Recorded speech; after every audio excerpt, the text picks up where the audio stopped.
comenzamos con la intervención de David Abiancubillo, a quien me da muchísimo gusto el presentar, doctor por la Universidad de Cantabria y la Universidad Autónoma de Madrid, y en la actualidad no puede estar con nosotros porque se encuentra en la Universidad de Génova como contratado Margarita Salas por periodo de un año. Por lo tanto, enhorabuena, David, y como gran especialista que eres en la oficialidad militar en el siglo XVIII, te doy la palabra para que nos hables de esa construcción del discurso del mérito en la oficialidad militar borbónica. Perfecto. Muchas gracias, Susana. Y como bien has dicho, la comunicación va a tratar sobre la construcción del discurso del mérito en la oficialidad militar borbónica, pero no en todo el siglo XVIII, sino que me voy a ceñir a una institución que es la instauración de la Academia Militar de Barcelona durante el periodo de 1720, que es cuando se abren las puertas, hasta 1739, que es cuando por fin pudo tener un reglamento. Todos estos casi 20 años estuvo sin un reglamento y funcionó o mal funcionó en algunos casos por la falta de esta reglamentación. Y yo voy a centrarme en un debate que hubo intenso sobre cómo debía ser la formación militar y que se aplicaron también unos factores externos. Tenemos que tener en cuenta, es realmente interesante justamente este caso, porque en el siglo XVIII es cuando hay una mayor potenciación de ligar el mundo militar y el mundo científico. Incluso se llega a afirmar que algunos tratatistas militares y pensadores que que la guerra es una ciencia ligada a las matemáticas, y también es un siglo y es una época en la que el concepto de mérito, que es muy diferente o era diferente al que tenemos hoy en día, es cierto que estaba ligado a las acciones que se realizaban en favor del rey y su justa recompensa, pero en el siglo XVIII es verdad, en el caso de los Borbones hispanos, pero también en otros lugares de Europa, que se empezó a fomentar cada vez más un mérito ligado a la educación y al talento. Y justamente el debate que ofrece en la reglamentación o la instauración de la Academia de Barcelona nos viene perfecto para este debate. Tenemos que tener en cuenta cuando vayamos a hablar del debate que generó, que fue un debate bastante amplio. Tradicionalmente la historiografía lo ha estado ligando simplemente a que fue un debate sobre qué asignaturas debía tener la academia. Realmente era bastante más amplio que simplemente las materias a impartir, sino quiénes debían estudiar y cómo iba a valorarse quiénes iban a estudiar y quién iba a gobernar la academia y bajo qué mandos debía estar. Por lo tanto, fue un debate bastante intenso.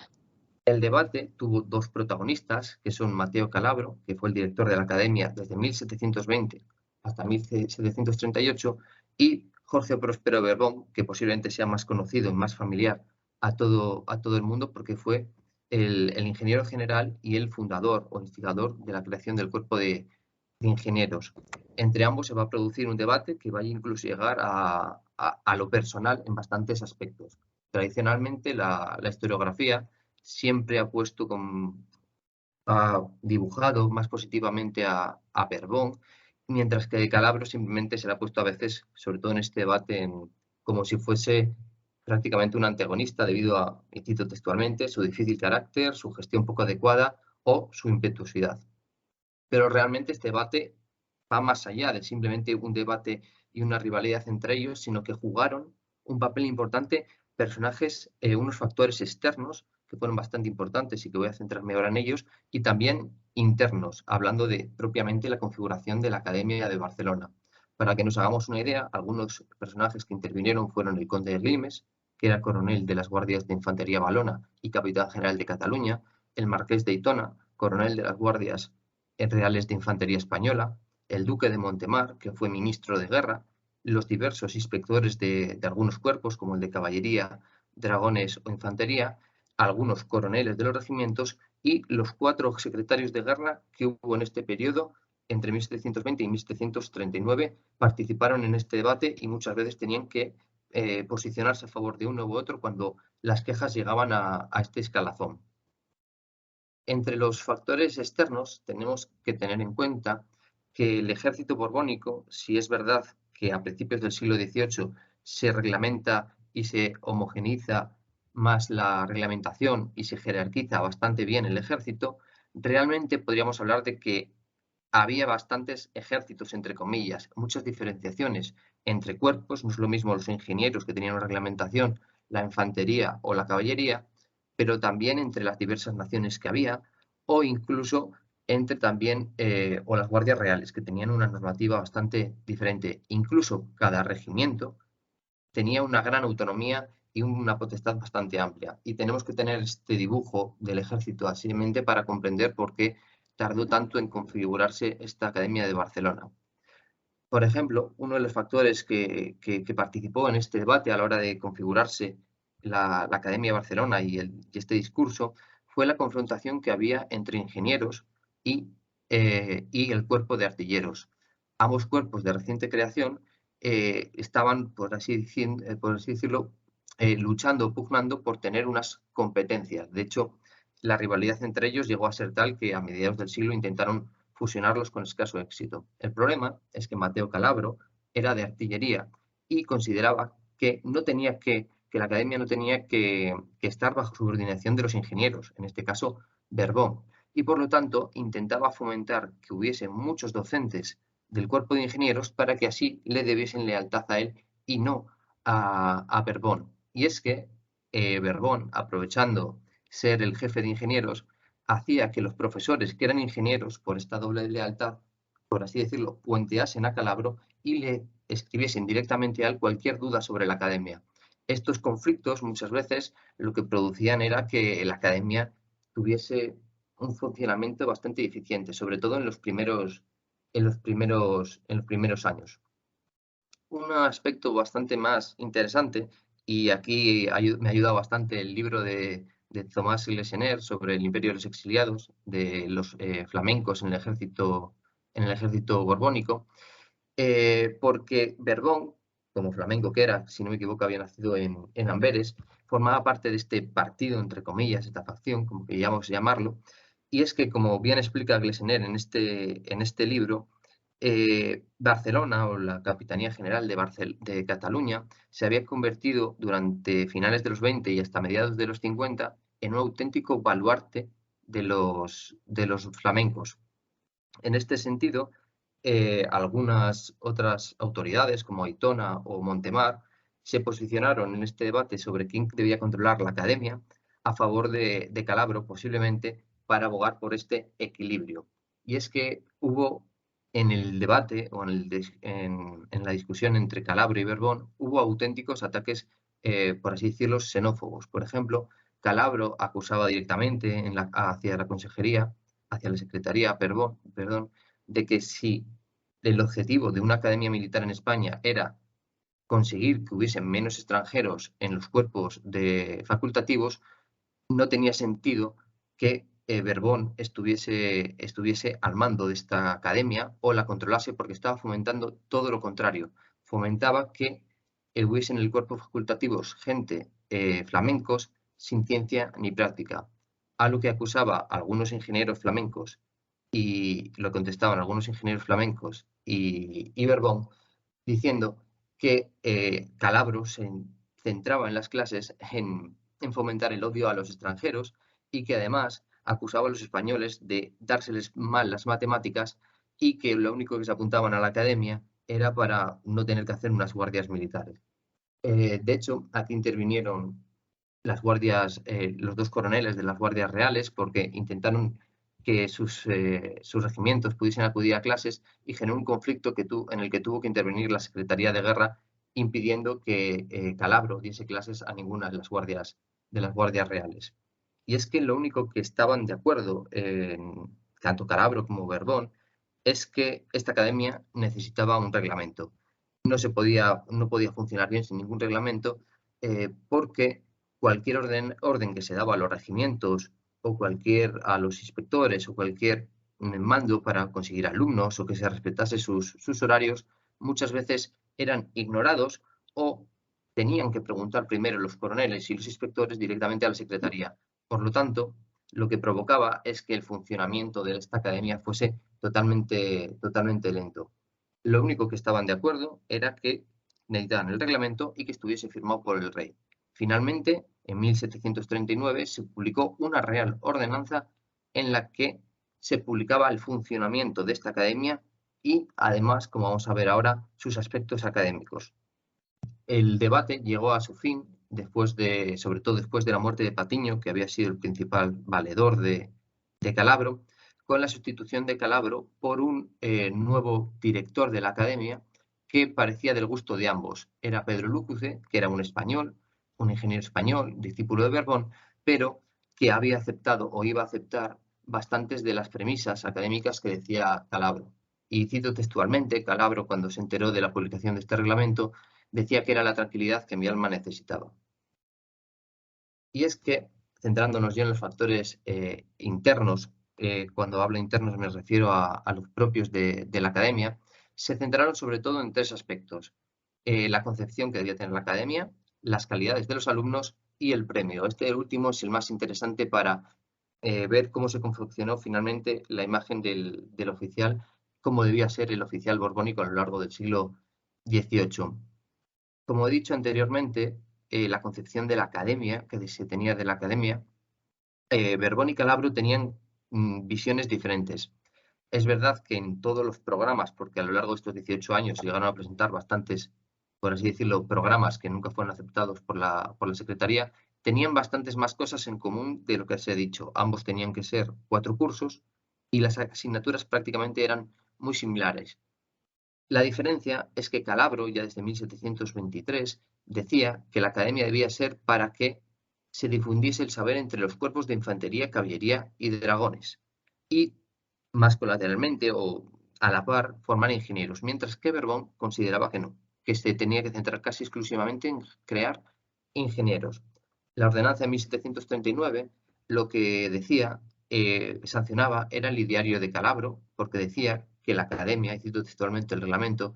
tiene que ser para los que sirven en la milicia, caballería, infantería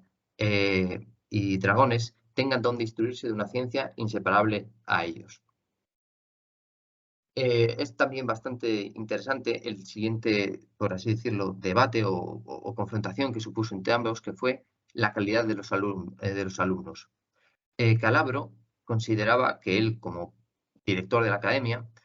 no tenía que enviar las listas de los alumnos a nadie más que el secretario de guerra, y Berbón recriminaba esto diciendo que primero tenían que pasar por sus manos.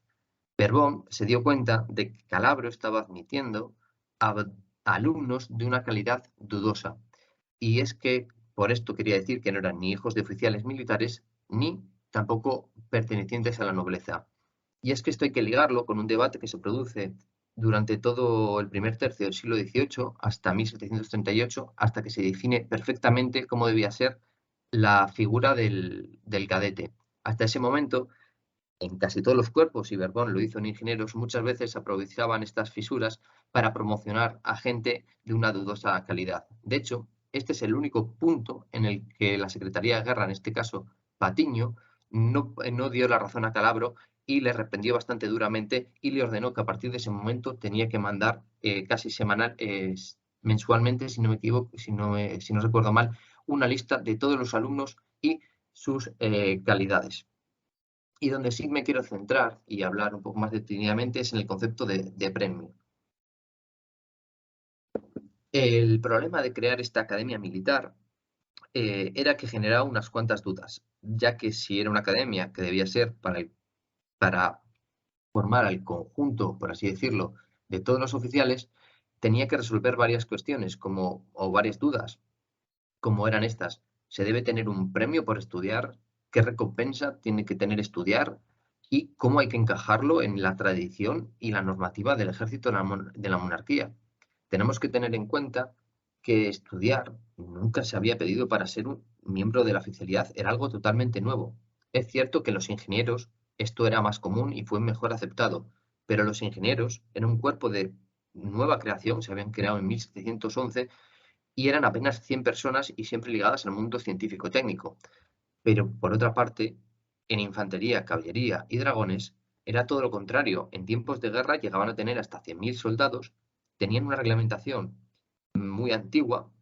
que se remontaba a una tradición casi hasta a finales de los Reyes Católicos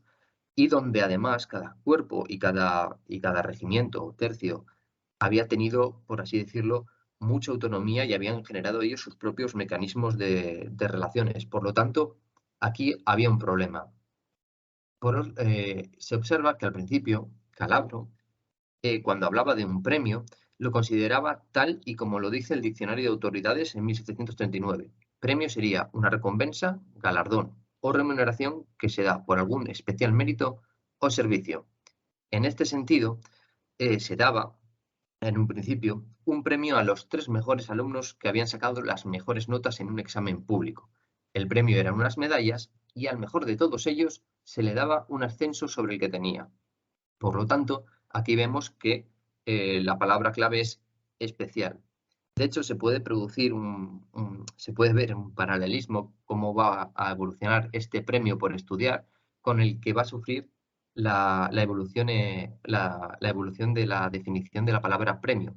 que se ha quedado prácticamente inalterada, salvo porque en el siglo XIX se cayó la palabra especial. Y así se puede observar perfectamente qué es lo que ocurrió en este diario de la Academia.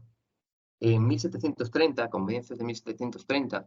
la Academia no estaba funcionando bien y tanto Verbón como Calabro se preguntaban qué podían hacer para mejorarla, porque ambos querían que saliese adelante. De hecho, Patiño, que estaba bastante interesado en este asunto, preguntó directamente qué es lo que estaba pasando en 1735 y Calabro le mandó un memorial en el que explicaba que las causas eran 3. La primera era que los españoles pues, no valoraban las matemáticas. La segunda es la resistencia de los jefes de cada regimiento, que no voy a poder centrarme. Y la última, y es la más interesante, es la falta de estímulo para los alumnos. ¿Qué significaba esto? Que para qué iban a estudiar matemáticas si luego volvían a sus regimientos y no les servía absolutamente para nada. Y entonces aquí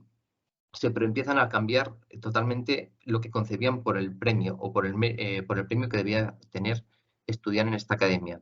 Y también otros ingenieros, como Andrés Cobos, se posicionaron a favor de ello. Y es que ahora este premio especial al mejor ya no tenía que ser el premio especial al mejor, sino que Calabro pedía exclusivamente que todos aquellos que estudiasen en la academia y acabasen la academia les diesen un ascenso simplemente por haber estudiado, no por ser el mejor ni nada por el estilo, sino que se lo diesen a todo aquel que hubiese estudiado. Patiño, nada más recibir esta petición, actuó y en septiembre de 1735 mandó una orden individual a todos los cuerpos diciendo que se tenía que respetar el estudio en la Academia de Barcelona como un mérito y que se hiciese valor en sus ascensos. Aquí Verbón se posicionó en contra de esta medida, pero no porque estuviese en contra de que se valorase el mérito académico, que él lo hacía más diluidamente en el cuerpo que él regía, que era el de ingenieros, sino, y cito textualmente, porque Calabro se convertiría en un distribuidor de Mercedes, y él lo que estaba en contra era que este poder lo pudiese tener. Argumentaba que si se aprobaba esta medida, Calabro podía actuar como, entre comillas, un pequeño rey y dar ascensos a casi todo el mundo que él quisiese. Por lo tanto, estaba en contra de esta medida. Y es curioso porque este despotismo que se le acusaba es algo muy reiterado que en cualquier academia que se erigía y se ha erigido en el siglo XVIII, siempre se les acusaba de lo mismo a los directores. Pero aquí se observa que Verbón realmente lo que estaba en contra es de que fuese el director Calabro el que lo hiciese, porque cuando en 1738 es sustituido Calabro por Lúcuce y finalmente se aprueba el reglamento, estaba totalmente a favor de este reglamento. Un reglamento que instauraba por primera vez el mérito académico en el mundo militar, porque obligaba, por una real ordenanza, a que todos los capitanes, inspectores y coroneles tuviesen que anotar que cualquier persona que tuviese una certificación de la academia había estudiado en el ejército y tenía que hacérsele valer como un mérito militar. Y además, obligaba a que en cada regimiento se tuviese que crear una bandera o una subtenencia solo para aquellos que hubiesen estudiado y que participasen en este ascenso simplemente estas personas que hubiesen estudiado. Por lo tanto, y ya para finalizar, lo que he querido demostrar o he querido hablar un poco rápidamente es que en estos 20 años que tardó en erigirse la Academia de Barcelona, se fue conformando un discurso de mérito en el que participaron factores muy externos y muchas veces ajenos al mérito, pero que le afectaban directamente, y que va a ser esta una tónica general a lo largo de todo el siglo XVIII. Y también tenemos que ver o observar, y aquí me ha ayudado el libro de Michael Sandel, el filósofo, que no tenemos que ver tampoco la meritocracia como si fuese un ataque al antiguo régimen, o a la sociedad estamental, sino como una forma que servía para apuntalarla, y que de hecho la propia Secretaría no estaba en contra de este mérito, y por lo único que nunca pasaba es por las calidades como se ha visto. Muchas gracias.